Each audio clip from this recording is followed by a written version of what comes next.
Aujourd'hui, je reçois Patrick Chastel qui vient nous montrer le dernier né de la série, je vais dire, du Club des 5 local. Bonjour Patrick. Bonjour Martine. Alors, nouveau bébé. Oui, un nouveau bébé dont je suis très fier. Oh bon, on est toujours fiers de ces bébés, même s'ils sont moches. Mais ça tombe bien, celui-là est bien. Super, merci. Alors, donc le premier, c'était le marais du Grand Bagnan. Et là, on découvrait des personnages, ce sont des enfants. Tout à fait. Le marais du Grand Bagnan est sorti il y a maintenant 4 ans avec trois garçons et une jeune fille à qui il arrivait une aventure sur Tahiti. Et ce livre a eu un gros succès, on va dire, puisqu'on approche des 2000 exemplaires de vendus, ce qui sur Tahiti est une belle réussite. Et donc évidemment, devant un peu ce succès, entre guillemets, j'ai eu envie d'écrire la suite, où on va retrouver les mêmes personnages, mais cette fois-ci, j'ai voulu faire intervenir aussi les enfants des archipels, pour que tous les archipels se sentent un peu concernés. Alors, est-ce qu'on peut redonner un petit peu le résumé du premier, pour qu'on comprenne mieux la suite? Parce que tu y fais référence dans La Marque des Dieux. Alors, oui, mais on peut aussi lire les deux livres séparément. C'est-à-dire que je me suis arrangé pour qu'on puisse les lire séparément. Mais c'est vrai que dans le premier, on trouvait donc 3 garçons, Ahi, Moana, Hitinui, et une jeune fille qui apparaît après, qui s'appelait Hinatea. Et le point de départ, c'est qu'ils s'assoient contre des pierres dressées d'un marais, les pierres contre lesquelles on s'asseyait, qu'on appelle les Ophaitia, les pierres sacrées. Et là, en s'asseyant contre ces pierres sacrées, ils sont projetés dans l'ancien temps, ils vivent une cérémonie de mariage, et donc évidemment ils se demandent qu'est-ce qui se passe, ils vont voir leur papaou, le papaou Chioti, qui leur explique ce qu'est le mana, etc. Donc toute l'histoire commence à partir de là, et on s'aperçoit qu'en fait le marais va être détruit pour qu'une route puisse passer par là, et les enfants vont réussir à empêcher... à sauver ce marais. Voilà, que ce marais puisse être sauvé. Voilà, donc c'est vraiment du fantastique. Alors voilà, c'est pour replonger un petit peu... J'ai voulu essayer de mélanger du fantastique, de la réalité avec ces enfants qui vivent sur la côte ouest de Tahiti, sans trop préciser où est-ce que c'était, qui vont à l'école, etc. Mais je voulais aussi à chaque fois faire passer un message pour que les lecteurs, les adolescents qui lisent ce livre puissent apprendre quelque chose, parce qu'on a une cérémonie de mariage, on a une cérémonie d'inauguration. Ça c'est pas de la fiction, enfin ça n'est pas inventé. C'est le côté prof qui ressort, là voilà. C'est sûr, voilà. Et donc, ce qui fait que ce livre a eu un gros succès, puisqu'il a été travaillé dans énormément de collèges. J'ai été invité par tous les collèges de Raiatea, j'ai été invité à Taha, j'ai été invité à Taiohae, à Nuku'iva, aux Marquises. Des classes de CM2 ont même fait des scénettes de théâtre à partir de la cérémonie de mariage.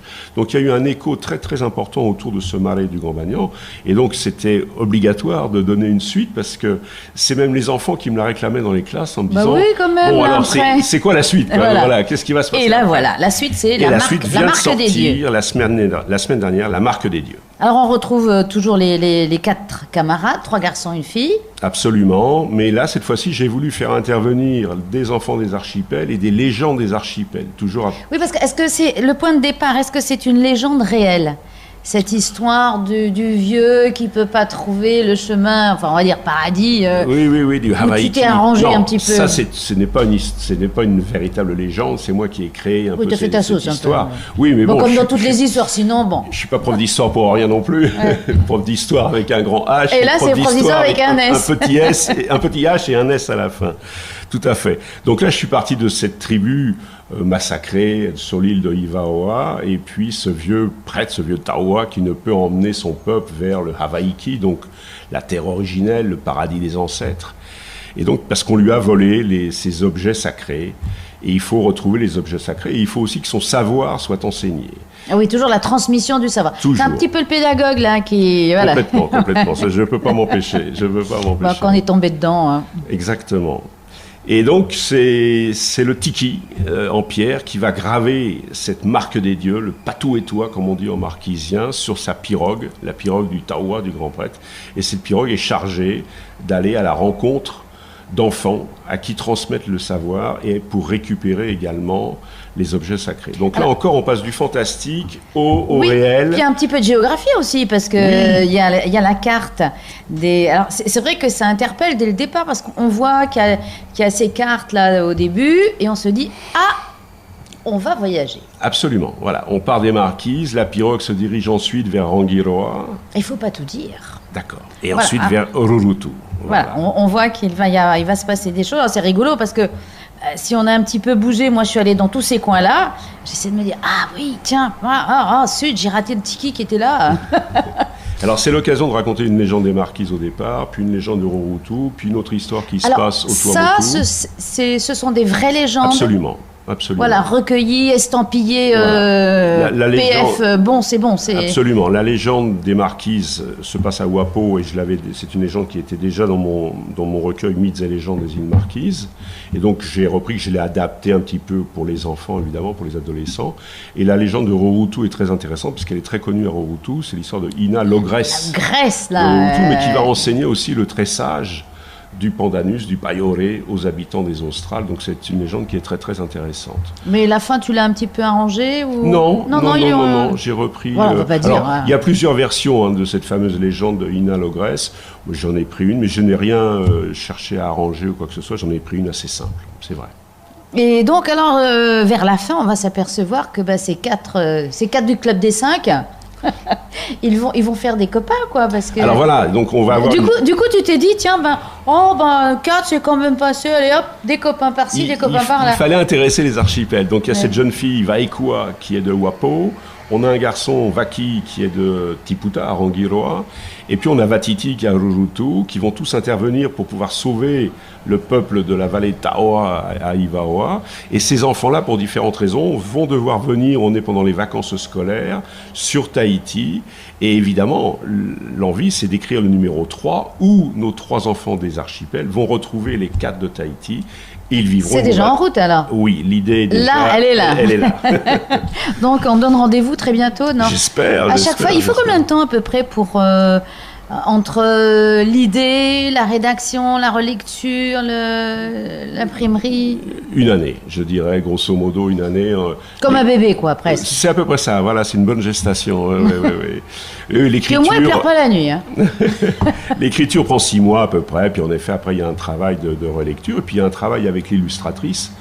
Dans ce cas, c'est Céline Propec dont on va parler, parce qu'elle a fait un fantastique travail. Alors, comment ça s'est passé pour que Céline Propec puisse justement illustrer? Alors, ce qui est intéressant, c'est que les illustrations sont en noir et blanc. Est-ce que c'est pour ajouter au mystère? C'est un choix de l'éditeur au départ, c'est une demande qu'il a fait auprès de Céline, et sur laquelle elle a complètement adhéré, et moi aussi. Et les premières esquisses qu'elle a fournies à l'éditeur ont emballé l'éditeur et moi-même.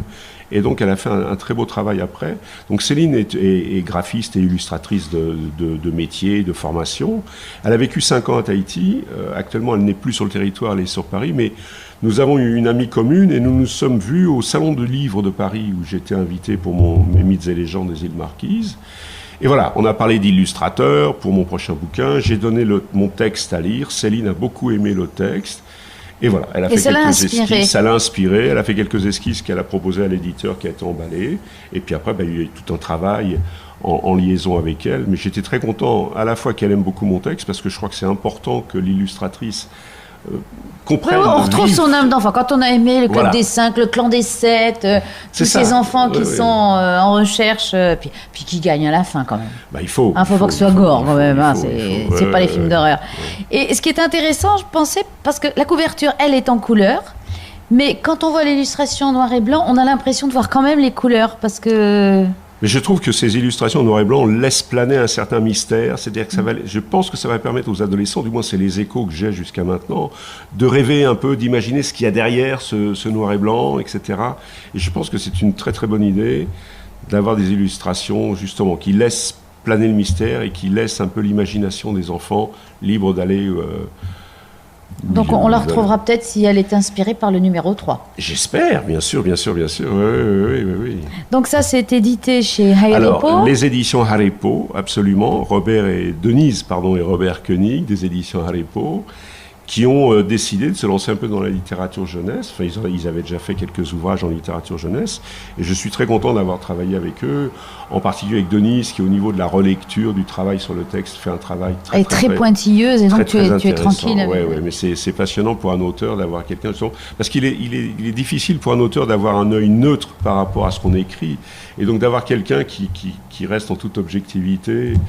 et qui regarde un texte d'un œil justement très, très neutre. Oui, et en étant en dehors, c'est vrai que ça permet de... Oui, non, mais là, c'est pas explicite.